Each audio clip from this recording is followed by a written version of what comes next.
Parents with Nanny Cams. What have you caught your babysitter doing? Story 1. We came home early from a date night, and something felt off.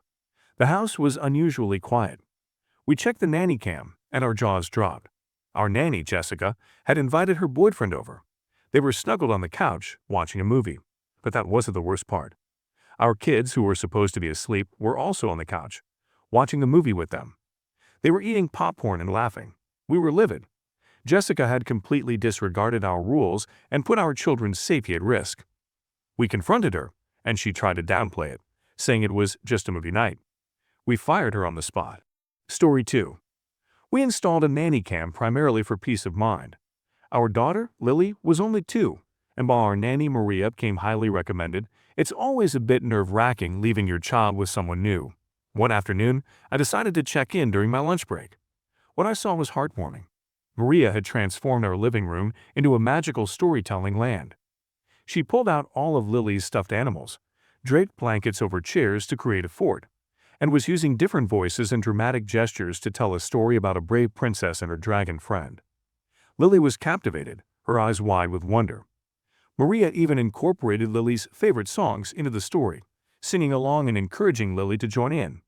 It wasn't just babysitting, it was a performance. I was so touched by the effort and creativity Maria put into her work. It reinforced that we'd made the right choice. Story 3. I house/dog sit for friends of my parents. The first time I did it, they mentioned they had a security camera by the front door that was motion activated, and I didn't really think anything of it. They were gone for a few weeks. They come home. Their 2 giant huskies are happy. I get paid and all was well. A couple weeks later, my mom calls me laughing. My parents had dinner with the friends I dog sit for, and they showed a video to my parents from the front door cam. Apparently, all it showed was me sprinting full speed down the hallway, a dog toy in hand, biggest stupid grin on my face, followed by the 2 huskies running and sliding after me, followed by me, followed by the huskies, over and over and over and over again. I sit for them as often as I can. Story 4. We'd noticed our son Ben seemed unusually withdrawn after spending time with our nanny Sarah, fake names. He wasn't his usual bubbly self, so we checked the nanny cam. What we saw was concerning. Sarah was on her phone constantly. She'd prop it up on the kitchen counter while Ben played alone, scrolling through social media, taking selfies, and even having loud personal conversations. She barely interacted with him. There were moments when Ben would try to get her attention, but she'd just shush him or wave him away. We were furious. We confronted Sarah, and she was dismissive, saying she was just checking her messages. We let her go immediately. It was a stark reminder that even with good references, you can't always know what someone's like until you see them in action. Story 5.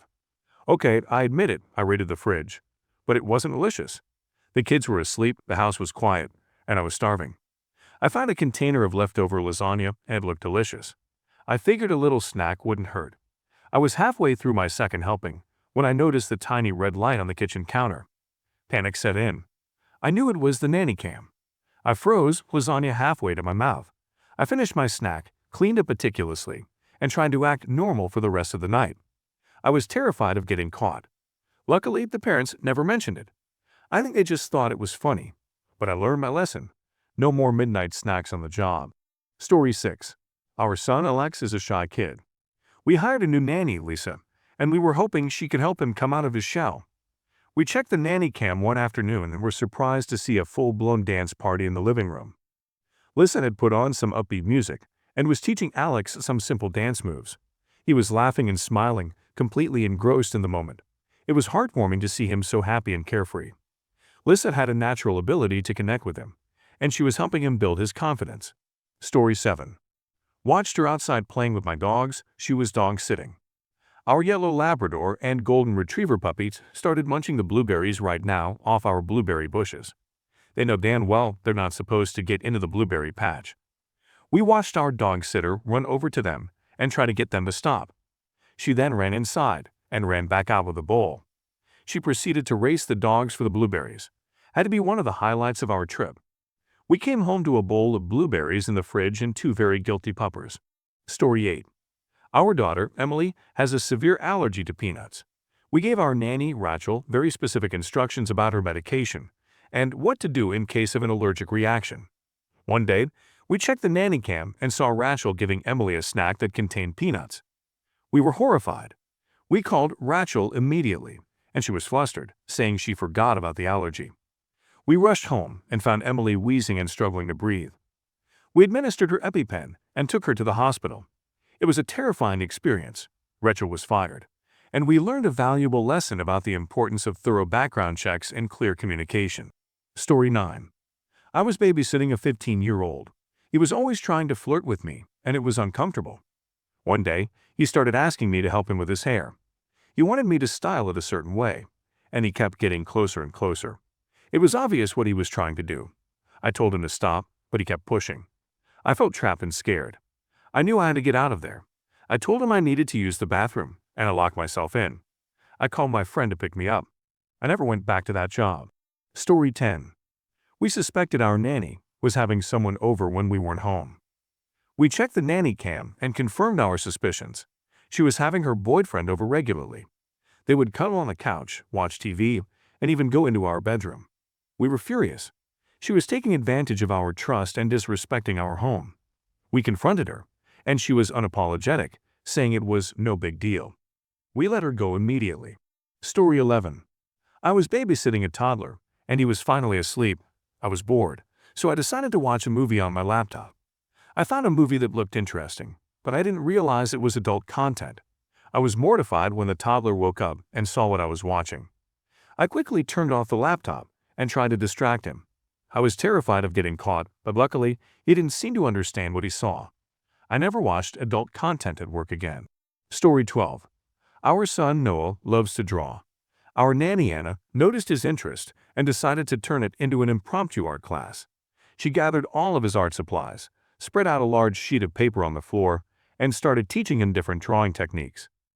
They spent the afternoon creating colorful masterpieces. It was heartwarming to see Anna nurturing Noah's creativity. She even framed some of his drawings and gave them to us as a gift. It was a thoughtful gesture that showed how much she cared. Story 13. We installed a nanny cam after noticing some odd things happening around the house. Small items would disappear, then reappear in strange places, and our child, who was normally very talkative, seemed unusually quiet after the babysitter, Jane, left. One afternoon, I decided to check the live feed. What I saw was perplexing. Jane's boyfriend was in our living room, dressed in a full knight's costume, complete with a plastic sword and shield.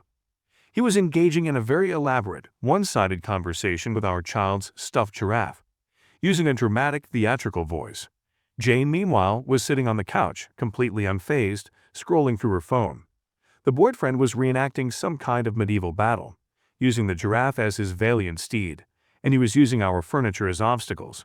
He even tried to climb onto our dining room table, but the giraffe fell off. Our child was watching with wide, somewhat bewildered eyes. I had to stifle a laugh. It was so absurd. We didn't fire Jane, as nothing was broken, and our child was not harmed. We did, however, have a very serious conversation about who was allowed in the house when we weren't there, and that reenacting medieval battles was not an approved activity. Story 14. We have a pool in our backyard, and we specifically told our nanny, Jake, not to let the kids swim after dark.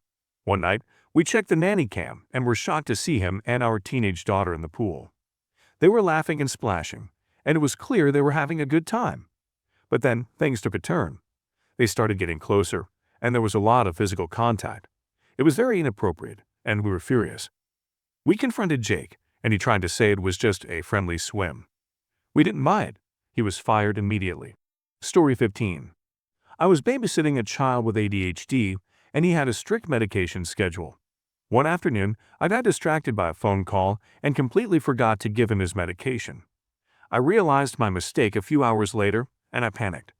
I immediately called the parents and confessed. They were understandably upset, but they appreciated my honesty. They told me to monitor him closely for any behavioral changes. It was a stressful experience, and I learned a valuable lesson about the importance of staying focused and organized. I felt terrible about the mistake. Story 16. We installed a nanny cam in our bedroom, not to spy on our nanny, but to capture some intimate moments between us. We'd been feeling disconnected, and we thought a little home video might spice things up. One afternoon, we decided to take advantage of having the house to ourselves.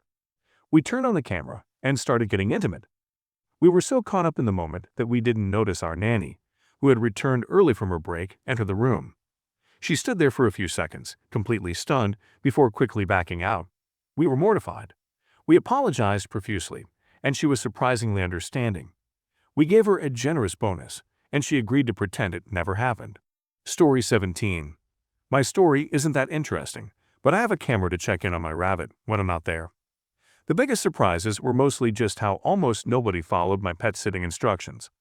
The one exception, ironically, was my brother, who claimed to hate the rabbit and always wanted to get rid of it.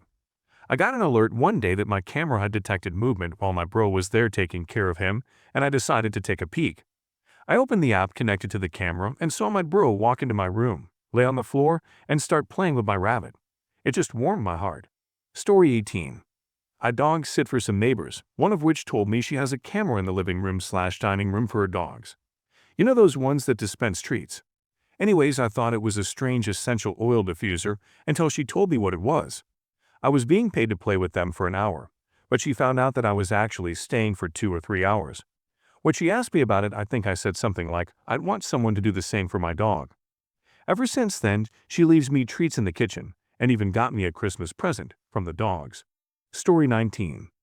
I was babysitting a boy who just turned 18 a few weeks back, who lived at home while attending high school. He was always trying to push boundaries, making comments that were a little too flirty. One evening, he complained about a sore back and asked me for a massage. I hesitated, but he insisted it was just a simple back rub. I started gently massaging his shoulders, but he kept shifting and making suggested comments. I felt increasingly uncomfortable.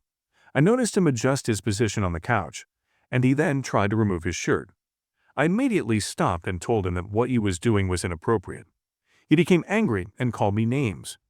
I knew that the parents had a nanny cam somewhere in the living room, and I was relieved to know that my actions had been recorded. I quickly packed my things and left. I sent a text to the parents to let them know that I wouldn't be returning. Story 20. We didn't have a nanny cam, but my mom set up the camcorder when she suspected our babysitter was stealing, and then caught the babysitter stealing. She returned most of the stuff when my mom threatened to report her to the police. I think she should still have reported her anyway. Now she probably just went on stealing at other people's places. That's a wrap for this video. Make sure to leave your relatable story down in the comments. I would love to make a video on them. Also, don't forget to like and subscribe. See you next time.